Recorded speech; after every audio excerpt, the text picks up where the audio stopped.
Good morning, everybody. Welcome to today's class. In today's class, we are going to see the XML processing.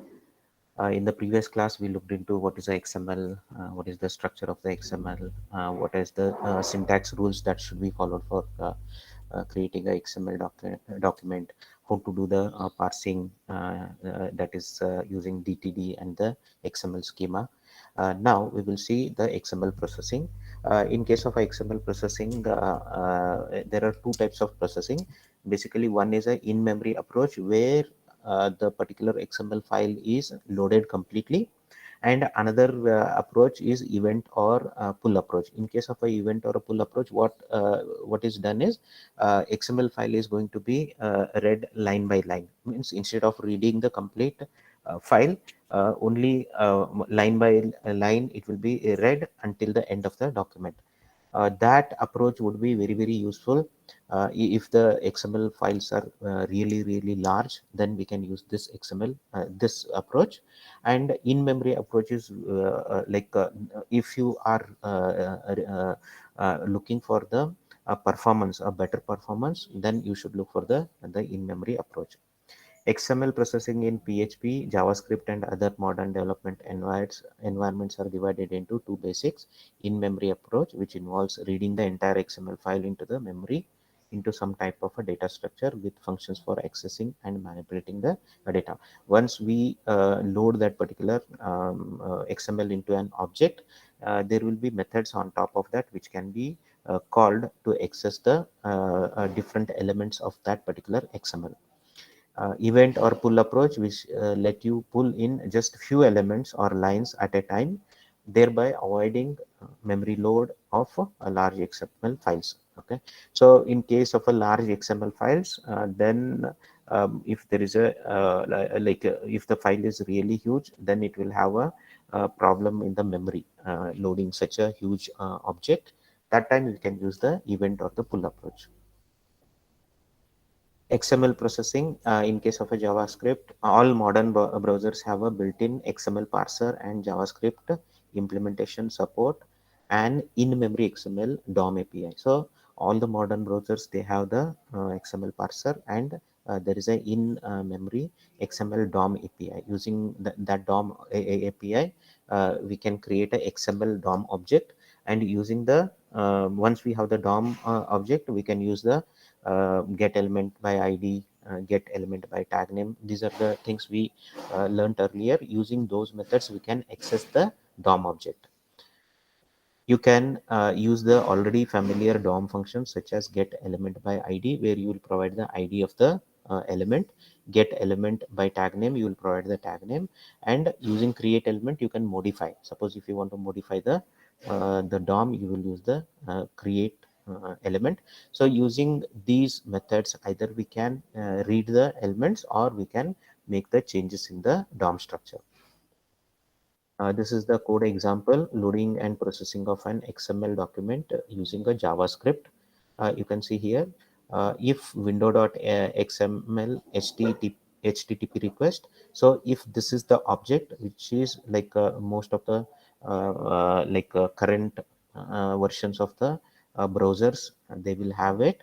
If this is the object, then it is definitely IE7 plus or Firefox or a Chrome, Opera or Safari. Then we can create a that object, new object, XML HTTP. It is the variable is equal to new. New is the it is going to instantiate a new object of XML HTTP request. Suppose if it is a older version of the browser, then it will come to this else block. Then we have ActiveX object. So we can create ActiveX object, which is like a older implementation or the older technology. Now, once you have this XML HTTP request object, then we can make a server request. So server request is done using the open and the send method. So on object XML HTTP, we call the open method. Either it can be a get method or the post method. Then name of the XML, r.xml, and this is whether you want to make a synchronous call or asynchronous call. So this is a false. That means it is a synchronous call. And art.xml, this is the same XML which we saw in the earlier discussion. Just I will show you that XML. So then we will continue with our discussion. This is the art.xml where we have the root element as art.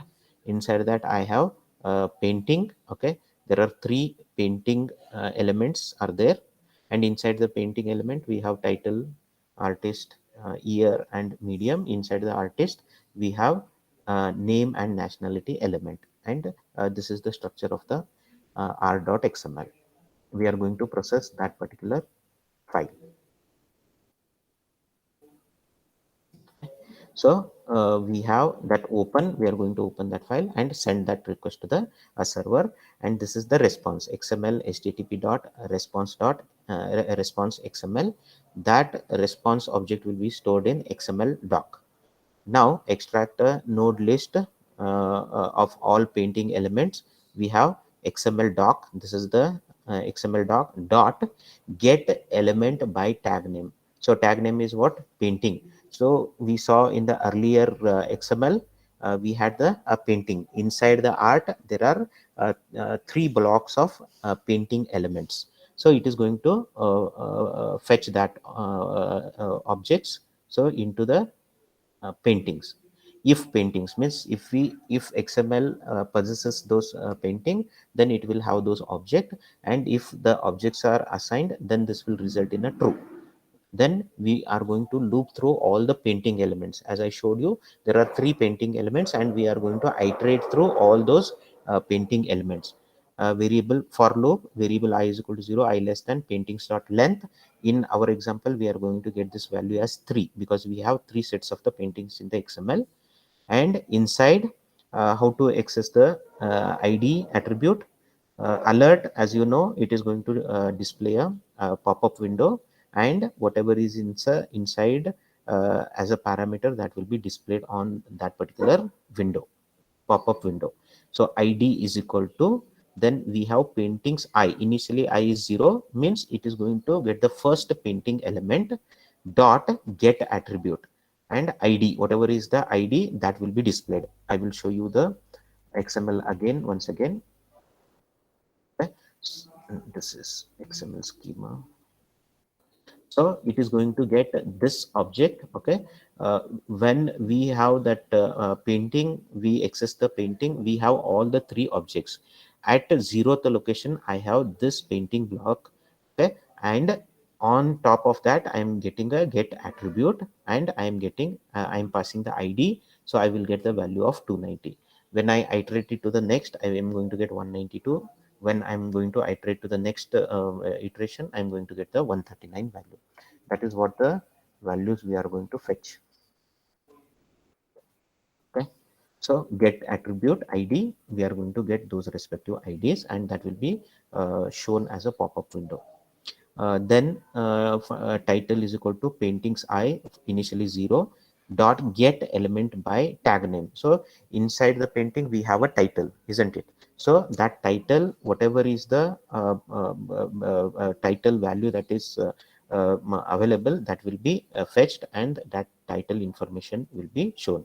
And if title means if we are able to get that element, what we are going to do is we are going to extract the text. So alert, again it will display a pop-up window. Title is equal to concatenation title 0. Okay, so title 0 means whatever is the first element dot text content, whatever is the text content, that will be displayed. So this is the JavaScript for processing the loading and processing the XML file. Now using the jQuery, similarly, in case of a jQuery, we have a art is equal to, this is the initial line of the XML, and art plus, we will have the complete XML. You can see here dot dot dot, whatever the XML I shown you earlier, that will be loaded into this variable as a string. So this art has the complete string of the XML. Once I have that, then XML doc is equal to, this is a jQuery dot dollar dot parse XML. Parse XML is the function that will create the DOM object, and we will pass this. This is a XML. What XML? XML string that I will pass as a parameter. So $.parse XML, and I give the XML string here. It will convert it into a DOM object. And once you have the DOM object, we can easily access the all the element. Then we are converting the DOM object. Here we are getting the DOM object. We are converting it into the jQuery because we are going to process it using the jQuery. For converting the DOM object into jQuery, we just say dollar, and inside the bracket we provide the DOM object. So it will convert this DOM object into an jQuery object, and $XML will have the jQuery object. Once we have the $XML jQuery object, then $XML dot find method we can use, and it will you give the name of that element. So painting is the element, you give the element, then it is going to fetch me all the three paintings, and that will be stored in a dollar paintings as a list of object or a array of objects. Then $paintings dot each. So this method is to iterate through all the painting elements. So $paintings dot each, and inside that we have the function. So this is the opening of the parenthesis for the each, and this is the closing of the parenthesis. Inside I have a function, anonymous function, and this is what it is going to do. Alert $this means whatever the object I have, dot attribute. So what is this dollar? This is $paintings dot each is going to iterate to the first object. So that is the first object, means the first painting. Dot attr is the method. If you remember, we used to change the attribute values for the jQuery objects using the attr method. Similarly, there are other methods for changing the style. CSS method is there, right? The prop method is there for the property. So attr is the attribute, and we give the id. It is going to fetch the whatever the value that is set for the id, and that will be displayed as a uh, in a pop-up window. Then how to access the element? $this, so that current painting object, dot find object, and you provide the element name, that is the title, and it is going to fetch the element value. And using dollar title, so this is the dollar title element dot text method, so we can convert it to the text. So this is how the XML can be processed using the jQuery.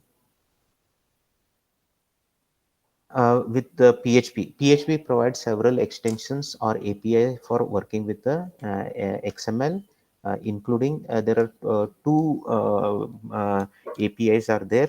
Okay, one is Simple XML, and second one is the XML reader.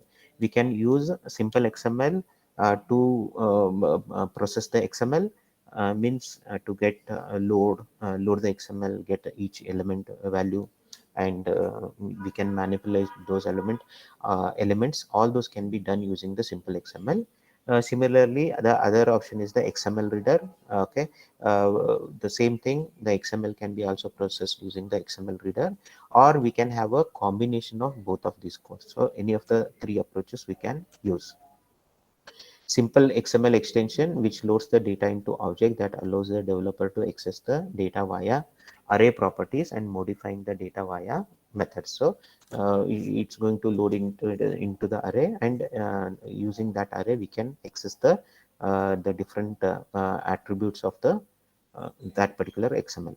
XML reader is the read-only pull type extension that uses cursor-like approach similar to that used with the database processing. We have the example code. This is using the Simple XML. You can see dollar file name art.xml. So art.xml content already I have shown. We will have all the root element as the art and all the three painting, and each of those painting elements will have like a title and year, medium. Those that structure will be loaded into this dollar file name. Then if file underscore exists. Okay, so this is a string. We have the string name as r.xml, and using file underscore exist we pass this value. So This method file underscore exists returns either true or false if the file exists in the root directory. So wherever this code is running, if that file r.xml is available in that directory, it will return true, otherwise it will return false. Let us say if the file doesn't exist, it will return false. So if it is, this condition is false, it will come here. Else we are going to exit the application with this information: failed to open concatenated with a file name, means that the file, particular file is not there. So you will display failed to open and name of that file, and we will exit the application. If this file exists, that r.xml exists, then what we are going to do is we are using the simple XML, and we are going to get that particular XML loaded. $art simple XML underscore load underscore file, and we provide the $file name. Okay. Once we have this, we will have the simple XML object, that is $art, and then we can access the elements of the XML. Dollar painting is equal to $art. Okay, $art, then arrow, arrow operator, painting, this is the name of the element, and zero. Zero index is the first painting block. Okay, so this is just, we are accessing only one single painting element. Then echo h2 concatenated with $painting arrow title. So whatever is the title, that will be fetched, and it will be concatenated with the h2 html element. Then echo uh, paragraph by, then concatenate $painting artist name. Inside the artist we have the name, so we are going to use two arrow. Inside the painting we have the artist, inside the artist we have the name, and closing of the paragraph. Then displaying the id attribute, paragraph id is equal to concatenation $painting, we give the key as the id, so it is going to fetch the whatever is mapped to this id. So that number will be fetched and it will be displayed, and that is concatenated with the closing of the paragraph. Now this is how we are going to access a one element. Okay, only one element, but we know there are three painting blocks are there, actually three painting elements are there. So if you want to access all of them, you have to use the loop. So echo ul unordered list for each $art. This is the $art, which it's a simple XML object that we created. $art arrow a painting. So this is going to access the first object as a $p, and echo, this is the list item $p and arrow title. So we are going to get the title here, and it will be listed. Then it will go for the next element. So for the first element, it is going to have the title of the painting. Then it will go to the next painting. Again, next painting title will be displayed as a list item. Once all the three are done, we are closing the unordered list. So this unordered list will have three line items, list items. Okay, so that is the end of. So this is else will come when this r.xml file doesn't exist. So this is using the simple XML. Now with PHP using both simple XML as well as the XPath. This is the same step, $art simple XML underscore load file, and this is the name of the file, that is r.xml. Assuming that this file exists, you have to make that check whether that file exists or not. Here it is assumed the file exists. Titles is equal to this simple XML object $art arrow XPath. And XPath is like we talked about this earlier. It is like a Windows style, operating system style. You can give the path.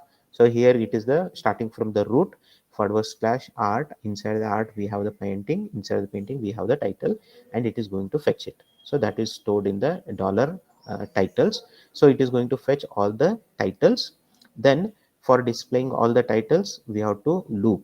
So we use the for each $titles as a $t. So this is going to fetch the first iteration. First title will be fetched, echo that value of the title concatenated with a break. So it will give a new line. Then it will go for the next. So we will have three titles listed on three separate lines at the end of this for each loop. Then dollar names is equal to dollar art x path, where does the name exist? It is in the root element art, painting, year greater than 1800 or the 1800. If you remember, in that XML there are two painting blocks which has a year greater than 1800. So it is going to fetch those two element, and inside that there is an artist and name. So it is going to fetch the two names of the paintings whose year is greater than 1800, and to iterate through all those names, dollar names as dollar n, then it will echo dollar n that name and new line. So it is going to, this for each loop is going to display two names on the browser.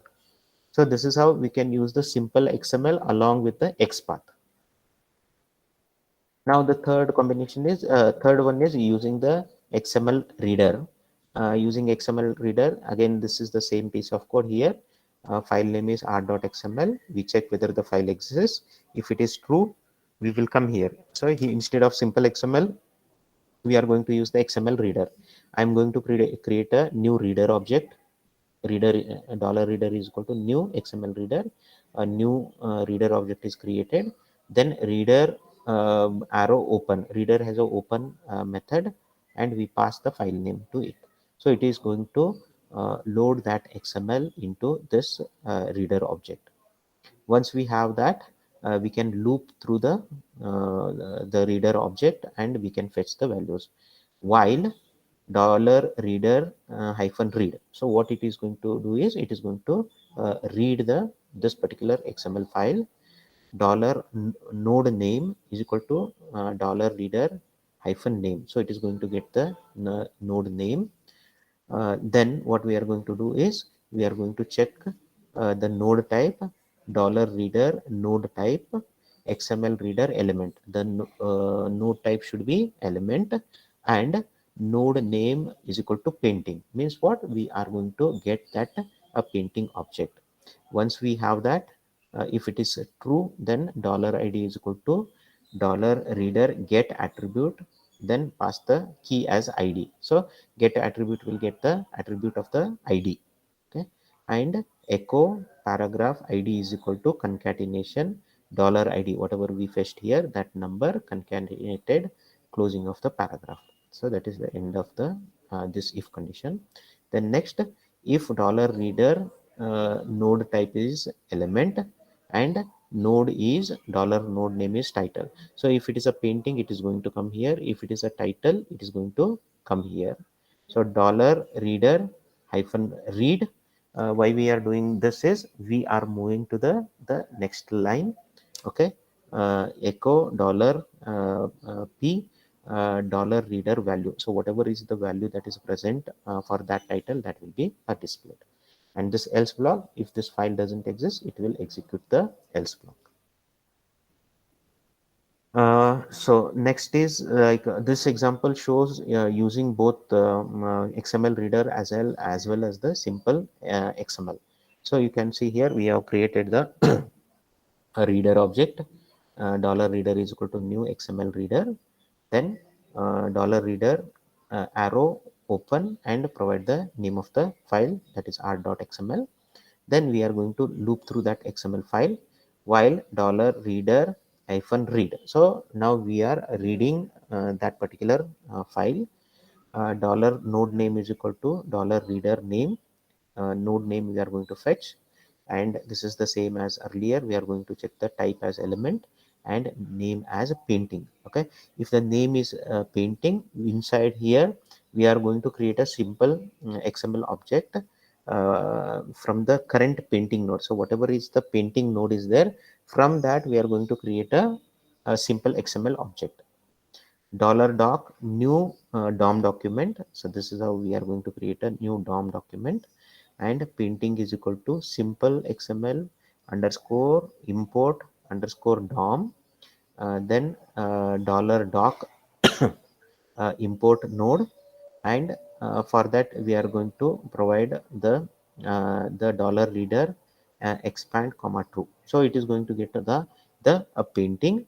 Once you have the painting as a simple XML object, On that dollar painting, you can use the arrow operator to get the title, and to get the name of the artist. Dollar painting arrow artist, inside the painting we have the artist, inside the artist we have the name.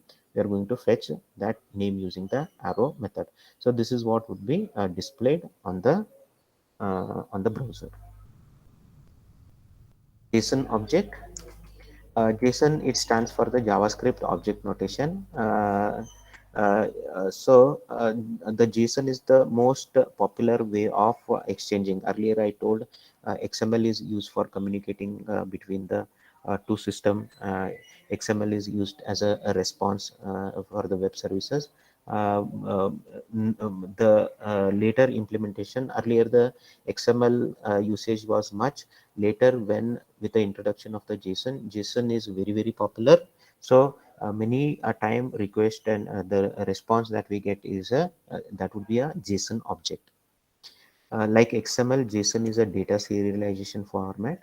It provides more concise format than XML. So compared to XML, this format is much more concise. Many REST web services encode their return data in JSON data format instead of a XML. So here we have an example of a XML, and this is the representation of a JSON object. So here you can see artist element is there. Inside the artist element, name element is there. Inside the name we have the value. Nationality element, inside the nationality element I have the value for the France. So this is a XML representation. So this can be represented as a JSON like this: curly braces. Okay, so open curly brace and closing curly brace. Inside that we have artist. Okay, inside the two double quotes, that is the this artist. So this is the JSON object, and this JSON object has a colon, then again a pair of curly braces, inside which we will have a name value pair. So whatever the elements that go inside this object, everything will be here as a name and value pair. For example, here we have name and Manet, nationality France. So I will have name inside the two double quotes, okay, colon. So this is the name and this is the value, whatever the value I want to provide here, comma. So all these name values will be separated by the comma inside these curly braces. Then I have nationality colon France. Example of XML object in JSON. So whatever the XML file you saw, XML structure, that can be represented as a JSON object like this. So you can see here, this is the opening curly brace, closing curly brace, and I have this the paintings as the object. Because I have like a list of objects, I have the square brackets, opening square bracket and closing square bracket, inside which I have three objects. So this is the first one, second one, and third one. They are separated by the comma. The first one, it opens with a curly brace and closing with a curly brace. It has a name value pairs. So ID colon 290 title balcony. Then this is another JSON object here. The artist colon, inside this curly braces we have name and the value pair, name Manet, nationality France, then again year colon 1868, medium, whatever the medium is there. So such three objects are there inside the paintings. So paintings itself is a JSON object. So this is the complete representation, JSON representation of the XML data that we saw earlier. Using JSON in JavaScript, creating a, it's easy to make use of the JSON format in JavaScript. Variable a is equal to, also JavaScript supports the same similar kind of a formatting. Inside the square bracket, inside the curly braces, we have artist colon. The same way it will create a object, it will create a JavaScript object. Once we have this object a, alert a dot artist dot name. So a dot artist dot name, that is how it is going to work. Plus concatenation space concatenation a dot artist dot nationality. So this will fetch this value and this will fetch the value of France. When the JSON information will be contained within a string, the JSON.parse function can be used to transform the string containing into JavaScript object. So using a JSON.parse, we can convert that string into an into JavaScript object.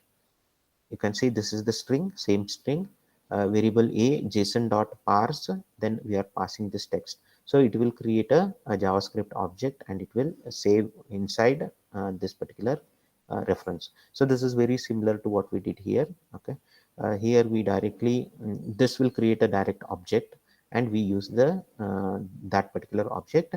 In this case, we are creating JSON dot parse. We are using this method and then we are creating the JavaScript object. Once we have the JavaScript object, you will access the elements similar to what we saw earlier. For example, here a dot artist dot nationality, that will show the nationality of France. JavaScript also provides a mechanism to translate a JavaScript object into JSON string. So one is we can convert the text into a JavaScript object, and also we can convert reverse. Means JavaScript object can be converted into an JSON string. For that, we should use the method stringify. Okay, stringify is the method where you will provide the JavaScript object. So artist is a JavaScript object of this, and you are passing it to json.stringify. It will convert this into back into the string, so that string can be saved in the text. Converting JSON string into PHP object is quite straightforward. Excuse me. So here we have an example of a PHP, beginning of the PHP code, ending of the PHP code, then dollar text. This is the JSON string we have. You can see this is the JSON string, and how to convert it into a object. We have JSON underscore decode. So using this particular PHP method, that is JSON underscore decode, you pass the JSON string, and this will convert it into an PHP object. So dollar $an object is a PHP object. Once you have the PHP object, we can access using the arrow key. We can access the elements using the arrow key. So object, arrow, artist, arrow, nationality. Then converting JSON string into PHP associative array. So this, the same method, JSON code underscore code, can be used to create either the PHP object, or we can convert this into PHP associative array. How to do that? You just pass one more parameter as true. Dollar $an array JSON underscore decode dollar text comma true. If you say the second parameter true, it will create an associative array. Okay, and you know associative array, we can access the elements using the key, whatever the key that is provided, you can use that. Echo dollar and array, and we have the first key as artist, second key as the nationality. This artist and nationality two dimension, they are mapped to the value of France. Notice that JSON underscore decode function can return either a PHP object or associative array. To go the other direction, okay, means to reverse a PHP object into a JSON string, we have a method called JSON underscore encode. Using JSON underscore encode, we can convert a PHP object back into JSON string. Here we have a JSON string, then JSON underscore decode, which will convert the string into an object. And here, whenever you are creating the such object, you have to parse it. Okay, so the parsing will be done. You can check the parse errors. So the parse error will be stored here. If you say JSON underscore last underscore error, and if there is a actually error in parsing, if it is not properly formatted, JSON string is not properly formatted, then you will get an error. So if that error is equal to JSON underscore error underscore none, means there is no problem. If there is any error, then this condition will be false and you can take appropriate action. So if there is no error, then you can access the objects, an object, artist, and nationality. If there is an error and if you're trying to access the elements, you might get a runtime errors. JSON on the server, since JSON data often coming from the external sources, always check for parse error before using it. The JSON underscore last underscore error is the function which can be used to check whether there are any parsing error. So before we do any kind of a processing, we should make sure that there is no parsing error for the JSON. So as I told earlier, how to convert back PHP object into an JSON, we can use the JSON underscore encode and we pass the PHP object. So this will convert this PHP object into an JSON string. Next, overview of the web services. Very brief introduction is given for the web services. So web services itself is a huge area, and web services provide a very useful applications. When you have a web application, you can provide the service to external entities as a web services. For example, you can have a like a weather forecasting application. If you have, you can create a web services where you take the request as a location and particular timing, and you can send the response as the temperature at that particular place at that date and during that time. So that kind of a service, there are many such services we can create, and there are existing services that can be consumed. For example, Google has a web service where you can consume it to get the a location, right, for the Google Maps. There are many financial websites where you want to get the stock price. For example, you send the particular code, okay, stock code, and you will get the in return you will get the what is the current price. So we can develop many such web services. Web services are the most common example of a computing paradigm commonly referred to as SOC, that is service oriented computing. A service is a piece of software with a platform independent interface that can be dynamically located and invoked. So it is a piece of a service. So as I said, when you want to request certain information, for example temperature, so you will invoke that service, and that service will respond you with the required information. Web services are relatively standardized mechanism by which one software application can connect and communicate with other software application using web protocols.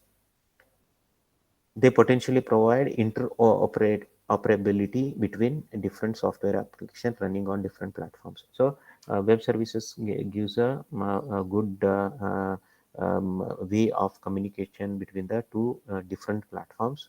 So when we have two different platforms, there may not be any standard APIs that can be used to communicate. That time we can use the web services. They can be used to implement the something called as a service oriented architecture, that is SOA. They can be offered by different systems within an organization as well as by the different organization. You can create web services to cater other departments of the organization, or you can create web services that will cater the external entities. This is the example. You can see here, these are the partner services. This web services is making request to a partner web services. It is an external financial system. Similarly, this is a private web service. Okay, you can see the firewalls here, and it is making a request internal legacy system and affiliate web services, travel service, some kind of a travel information, and uh, so you can directly access the web server if there are public web services. So whatever the public web services are there, you can directly call from the JavaScript as a asynchronous request. It can be sent, and we can get the response. So asynchronous JavaScript request for web service. So this is a mapping service, some kind of a service are there. So these are the representative of the different systems which will provide the web service. Okay, so you can request these entities as a web service and get a required response. SOAP is simple object access protocol. uh, SOAP is the message protocol used to encode the service invocation and their return values via XML within the HTTP header.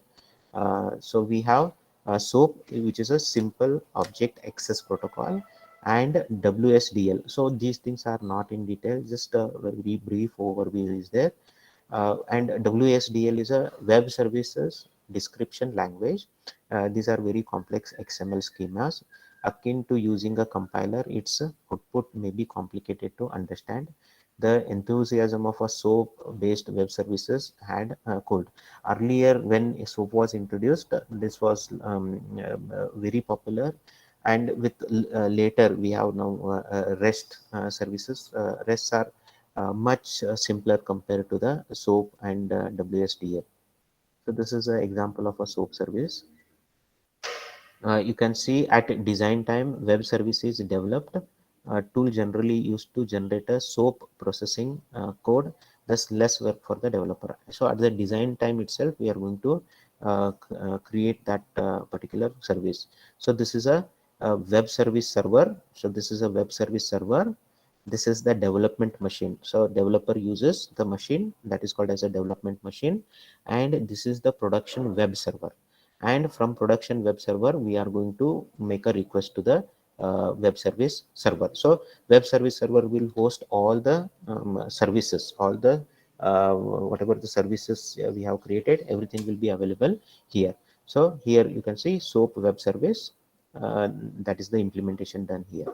So at design time only, WSDL file is generated by tool that describes the service.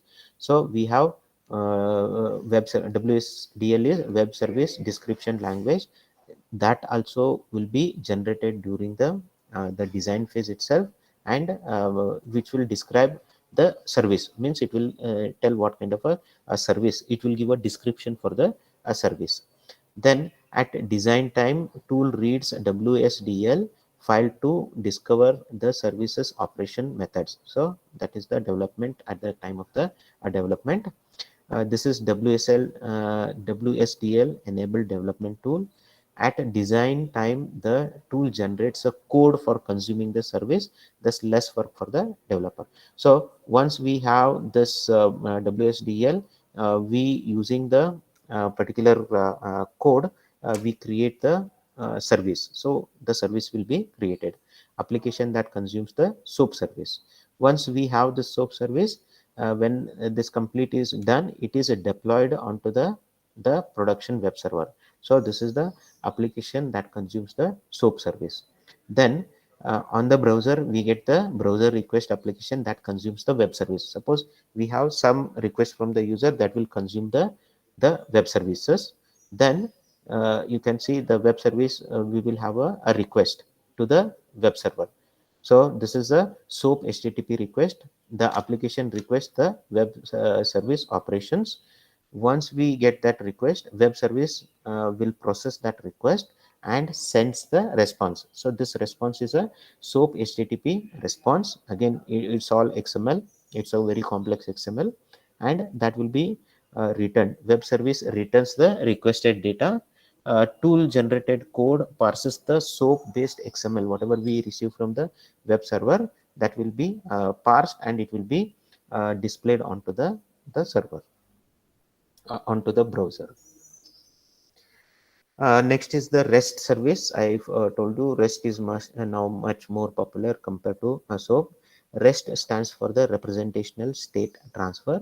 RESTful web service does away with the service description layer and needs no separate protocol for encoding message request and responses.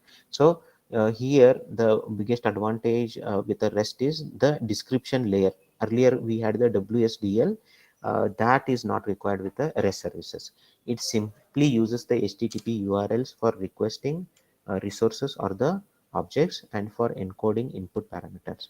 The serialized representation of this object, usually an XML or JSON stream, is then returned to the requester as a normal HTTP response. So either XML or JSON will be given, will be responded as a JSON object or the XML object.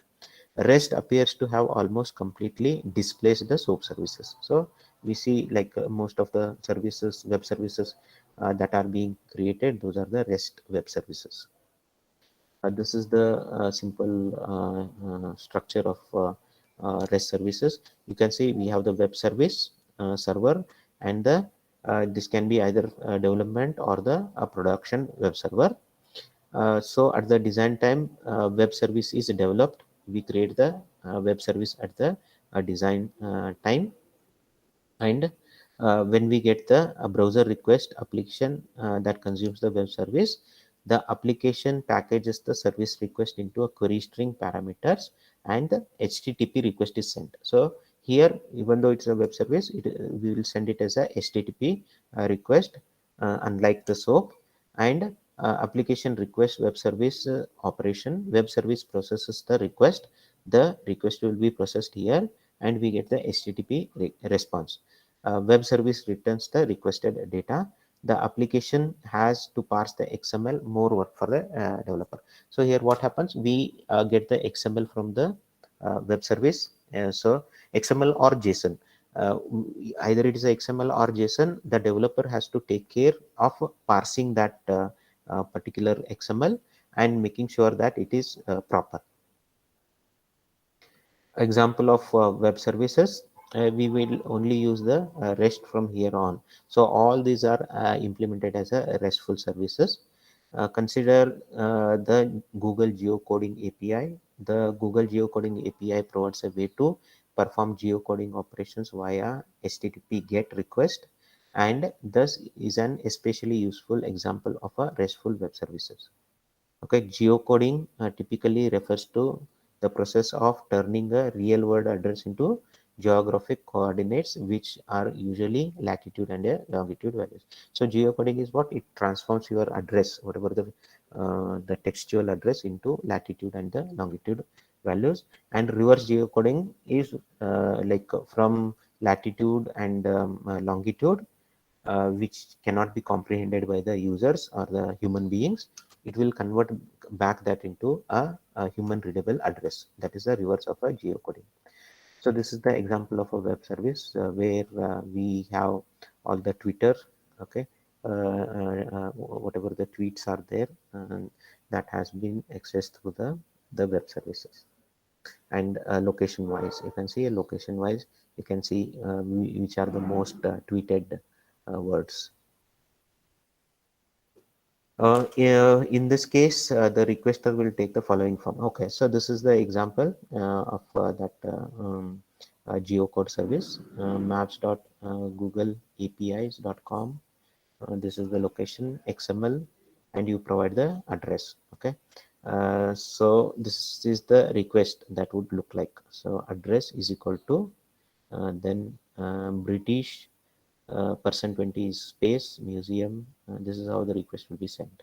Okay, and you will get the response as an XML object.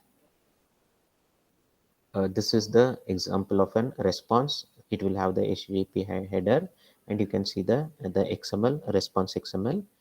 We have this address. So whatever the address you can see here, formatted Great Russell Street, London. So UK address is there, and some long name, some information is there inside this XML, and you can see the latitude and the longitude. So this value will be written. This response can be parsed, and we can access this latitude and the longitude. Identifying.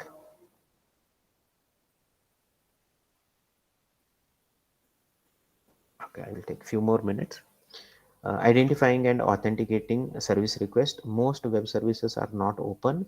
Instead, they typically employ one of the following techniques. So it will not be open. There will be some kind of a authentication. You cannot just send a web service request and get the response. So there will be some kind of a authentication that is done. First one is identity. Each web service request must identify who is making the request. Second, authentication. Each web service request must provide additional evidence that they are who they say they are. Means some kind of a user ID and password has to be provided. Web services that makes use of a API key typically require the user, that is the developer, to register online with the service for an API key. This API key is then added to GET request as a a query string parameter. If you are using the Google Map, you must have registered on the Google, and you will get a API key. Once you have the API key, you can consume that particular web services. For instance, to request Microsoft Bing Maps web services will look like the following. So your request should be like this. Along with that, you should provide that key. So when you register on their website, they will provide you with the API key. That API key should be provided. That is how your request will be authenticated and response will be given to you. Some web services are providing private or proprietary information or are involving financial transaction. In this case, these services not only may require the API, but also they might require some kind of a username and the password in order to perform an authorization. So if there is a very sensitive information or a proprietary kind of a information, then there is a additional information along with a API key. You must have a valid user and password registered with them, which should be provided in order to make that particular web service request. Many of the most well-known web services instead make use of a OAuth standard. That is the standard that they follow. So that is all about the web services.